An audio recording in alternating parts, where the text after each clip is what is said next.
Welcome my dear student, Tapoban study centre থেকে আমি সুকুমার পাল। দেখো, তোমাদের যে নোটিফিকেশন আউট হয়েছে টেকনিশিয়ান গ্রেড 3, এটা বিরাট বড় নোটিফিকেশন, 71 পাতার একটা নোটিফিকেশন।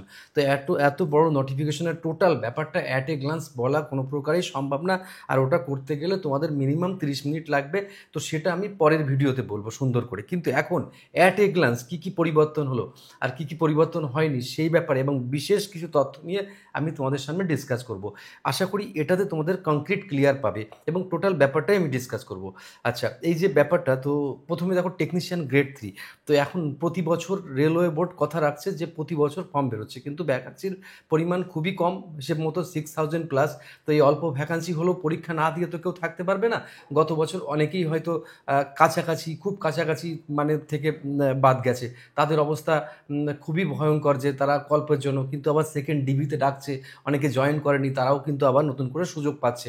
আরআরবি মুম্বাই, আরবি কলকাতার সেকেন্ড ডিবি অলরেডি ডেকেছে। তো এখন আমি সেই প্রশ্নে যাব না, এখন কংক্রিট ক্লিয়ার করার জন্য আমার প্রত্যেকটা প্রিয় স্টুডেন্টকে আমি যেটা বলতে চাই সেটা হচ্ছে 2025-এর যে ভ্যাকান্সি বেরোলো সেটা ফর্ম ফিল আপ শুরু অ্যাকচুয়ালি 28/6/2025 থেকে। আর ফর্ম ফিল আপের শেষ দিন দেখো 28/7/2025। এখানে হচ্ছে 11টা 59 মিনিট পর্যন্ত, ঠিক আছে। টেকনিশিয়ান গ্রেড 3-র জন্য, যেটা টেকনিশিয়ান গ্রেড 3 লেভেল 5-এর জন্য, সেটা 18 থেকে 30 বছর হচ্ছে বয়স, 18 থেকে 30। এখন এখানে প্রশ্ন হচ্ছে যে বয়স আগের বছর কিন্তু বেশি ছিল, 18 থেকে 36 ছিল, কারণ ডিউ টু করোনা। তো রেলওয়ে বোর্ড সব কথাই বলে, কিন্তু নিজেদের কথাটা নিজেদের রাখে, কিন্তু অন্য কথা রাখে না, এটাই আর কি। তো মোট পোস্ট হচ্ছে 183 পোস্ট, পোস্টের সংখ্যাও খুব কম।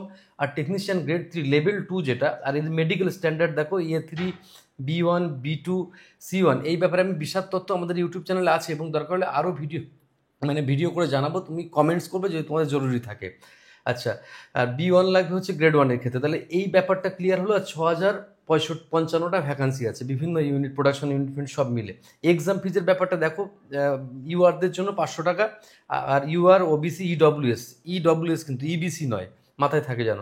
250 টাকা হচ্ছে SC ST, ex serviceman, PWD, female এবং দাঁড়াও, ফিমেল এবং হচ্ছে ট্রান্সজেন্ডার যেটা লাস্টে। আর তাছাড়া ইবিএস, ইকোনমিক্যালি ব্যাকওয়ার্ড ক্যান্ডিডেট যারা আছে। আচ্ছা, আর এবার অনলাইন সব ফিস কিন্তু অনলাইন মোডে তোমাকে পে করতে হবে, এটা হচ্ছে মেন ব্যাপার। এবার দেখো, টেকনিশিয়ান গ্রেড 3 এবং এর জন্য আলাদা আলাদা যদি ফর্ম ফিল আপ করতে চাও তুমি করতে পারবে, কোনো অসুবিধা নেই।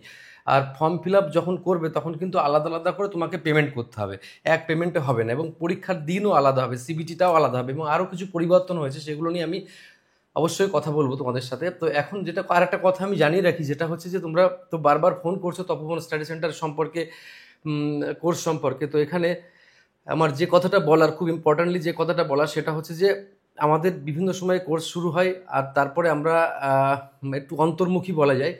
কী কারণে? তা এই কারণে যে মানে আমাদের যে ব্যাচগুলো শুরু হয়, ডিটেলসিং অনেক সময় অনেক স্টুডেন্টরা পায় না, তাই বারবার কল করে।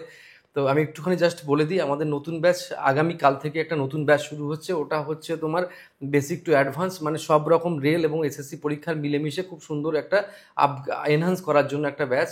ইংলিশ বাংলা দুটো মোডে আমাদের প্রোভাইড করা হয়, নোটস মেটেরিয়াল যাবতীয় যা কিছু থাকে, ইচ অ্যান্ড এভরিথিং আমরা চেষ্টা করি আমাদের বেটারনেস দিয়ে। আচ্ছা, অন্যরা আমাদের থেকে ভালো করাতে পারে, তার জন্য বলতে পারবো না আমি। আচ্ছা, এছাড়াও বিভিন্ন ক্রাশ কোর্স আমাদের শুরু হয়েছে, বা আমাদের বিশেষ করে সাইকোলজিক্যাল তো চলছে, বহু ছেলে মেয়ে, শয়ে শয়ে ছেলে মেয়ে সাইকোলজিক্যাল দিচ্ছে। এরকম ধরনের অনেক রকমের কোর্স আমাদের কিন্তু চলছে। ব্যাস এটুকু জানিয়ে রেখে আমি শুরু করলাম। আমাদের যে অ্যাড্রেস, মানে ফোন নম্বর এটা, ব্যাস এটুকু বলে আমি এবার নতুন করে শুরু করছি, যেটা তোমাদের বাকি আছে। ওকে, চলো। এবার দেখো, সেক্ষেত্রে দুবার পেমেন্ট করতে হবে, ঠিক আছে, এটা আমি লিখে দিয়েছি। এবার টেকনিশিয়ানের সিলেবাস একই আছে, এইটা হচ্ছে বিরাট একটা ভালো মন্দ সব মিশে আমি বলবো এটা একটা ব্যাড সিস্টেম। যেটা হচ্ছে যে টেকনিশিয়ান গ্রেড 3 আর লোকো পাইলট সেম ক্যাটেগরির চাকরি, অন্তত প্রথমে শুরুতেই। তো এই ক্যাটাগরিতে লোকো পাইলটের চাকরির কত ধাপ দেখো, অ্যাসিস্ট্যান্ট লোকো পাইলটের রিটেন পরীক্ষা, তারপরে CBT 2 হচ্ছে, তারপর হচ্ছে সাইকোলজিক্যাল টেস্ট, তারপরে মেডিকেল, তো খুব কড়াকড়ি। আর সেক্ষেত্রে টেকনিশিয়ান 3 একটা মেডিকেল, অনেকের জীবন না নষ্ট হয়ে যাচ্ছে এতে, যে মানে একবার একটু মিস্টেক করলে তার কিন্তু সেকেন্ড চান্স হচ্ছে না, এরকম কন্ট্রোভার্সি থাকতে পারে। আমি কথা বললে তো আবার কন্ট্রোভার্সি হয়ে যায়।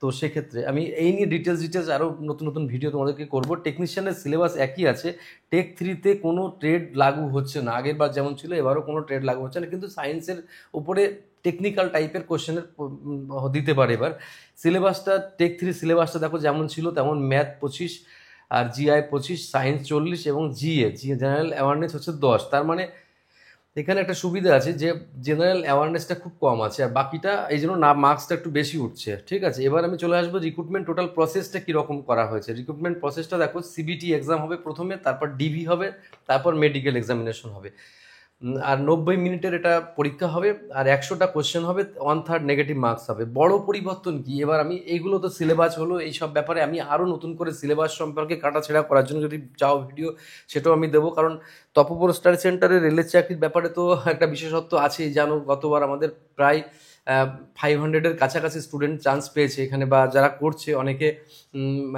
খুব তাড়াতাড়ি জয়েন করবে। তো ব্যাস এরকমই ব্যাপার। তো সেক্ষেত্রে আমি আসবো বড় পরিবর্তন কি দেখার জন্য, সেটা হচ্ছে লাইভ ফটো ক্যাপচারিং।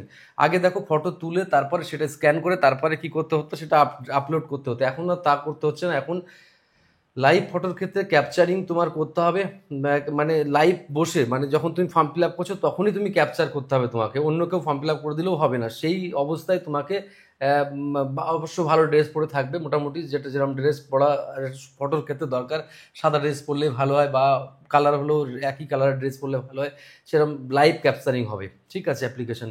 আর ক্যান্ডিডেট সিগনেচারটা দেখো, black ink pen on white paper, white পেপারের ওপরে কালি দিয়ে, মানে কালির পেন দিয়ে, এই মানে ব্ল্যাক পেন দিয়ে তোমাকে সই করতে হবে, এবং রানিং হ্যান্ডে সই করতে হবে। সেটা তার 100 DPI হতে হবে, এবং 30 কেবি আর 49 থেকে 30 কেবি থেকে 49 কেবির মধ্যে তোমাকে সীমাবদ্ধ হতে হবে।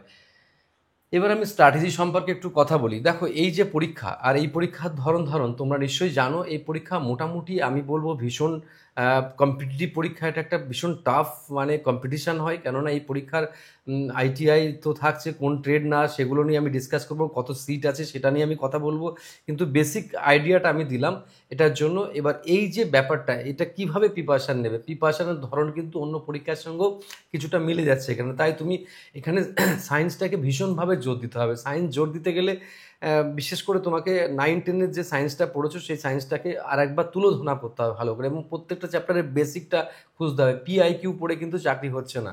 যেরকম ইউটিউবে তোমরা সারাদিন PYQ পড়ে যাচ্ছ, ওগুলো কিন্তু চাকরির পথে ভীষণ অন্তরায়।